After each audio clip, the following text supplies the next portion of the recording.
Hello दोस्तों, आप सुन रहे हैं भूतिया स्टेशन आकाश के साथ। चलिए बढ़ते हैं कहानी की ओर। रामविलास जी साइकिल पर थे और तेजाई से अपने घर की ओर चले जा रहे थे। वो एक चीनी मिल में मशीन ऑपरेटर थे।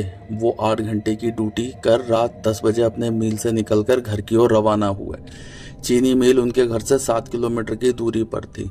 वो गाना गुनगुनाते हुए खुशी खुशी आगे बढ़ रहे थे। लोग कहते हैं ना कि डर या खौफ रात के वक्त अपने शवाब पर होता है, और ज़्यादातर लोग रात को ही डर या खौफ के शिकार होते हैं। रामविलास जी भी बस शिकार की नज़रों से लगभग कुछ ही दूरी पर थे।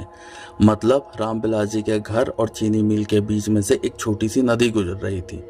पहले ज़माने में जब शमशान घाट नहीं होते थे तब लोग इस नदी में शवों को बहा देते थे, लेकिन समय के साथ सब बदलता चला गया। आधुनिक ज़माने में सरकार ने शमशान घाट हर गांव से कुछ दूरी पर बनवा दिए, लेकिन उस नदी की एक अलग ही पहचान बन गई। हालांकि वहां पर किसी के साथ कोई घटना नहीं घटी थी। शुरू से ही डर से अनभिज्ञ रामविलास जी अपनी ही धुन में चले जा रहे थे। अभी वो इस नदी के उस छोटे से पुल के पास पहुंचे ही थे कि उन्हें किसी युवती के चिल्लाने की आवाज़ आई। पहली बार तो वो थोड़ा हिल गए कि इतनी रात को यहाँ बियाबान जंगल में कौन हो सकता है, और वो भी कोई स्त्री। लेकिन जैसे ही दूसरी बार चिल्लाने की आवाज़ आई, उन्होंने अपनी साइकिल रोक दी। अब चीखने की आवाज़ एक करुणामय रोने की आवाज़ में बदल गई। ऐसा लग रहा था मानो कोई बेहद परेशान स्त्री है जो कि शायद इस रात के अंधेरे में फंस गई हो। वो साइकिल से उतरकर साइकिल को एक तरफ खड़ा किया कि तभी उन्हें ऐसा लगा जैसे किसी ने उस अंधेरे में फिर से चित्कार लगाई हो। एक बेहद दर्दनाक चित्कार। रामविलास जी के पास टॉर्च तो थी ही। उन्होंने टॉर्च उस दिशा में मारी जहां से आवाज आ रही थी। फिर एक दर्द भरी चित्कार। रामविलास तेजी से चिल्लाए, कौन है वहां जो इतनी रात गए रो रहा है?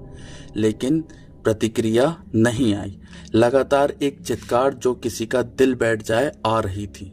अब रामविलास जी को ऐसा लग रहा था जैसे कोई झाड़ियों से निकलकर भागा। कुछ मिनटों के लिए फिर सब विराम हो गया। सब तरफ शांति पसर गई। रामविलास जी अब यह सोचकर मुड़ गए कि शायद कोई जानवर हो। वो जैसे ही मुड़े, अब उन्हें फिर एक भयानक चित्कार सुनाई दी। आखिर फिर उन्होंने मुड़कर देखा, उनके पैरों से जमीन खिसक गई, क्योंकि उनकी नाक में एक असहनीय बदबू आई, जैसे कोई मुर्दा सड़ रहा हो।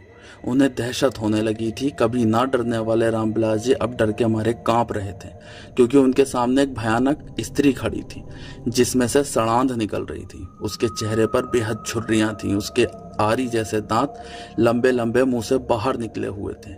उसने रामविलास जी को खूनी आंखों से घूरा और सीधे उनका गला पकड़ लिया। रामविलास जी को सांस नहीं आ रही थी। उन्हें ऐसा लग रहा था अब बचना मुश्किल है, और हुआ भी यही। उनकी दर्द के मारे आंखें बाहर निकल आईं और उनकी मृत्यु हो गई। मरने के बाद उनका चेहरा भी पिशाच जैसा हो गया।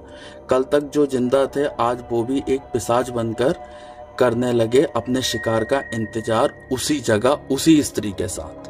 तो दोस्तों, आपको हमारी कहानी कैसी लगी कमेंट बॉक्स में ज़रूर बताएं, और आप हमारे चैनल पर नए हैं तो चैनल को सब्सक्राइब कीजिए और बेल आइकन दबाना ना भूलें। धन्यवाद।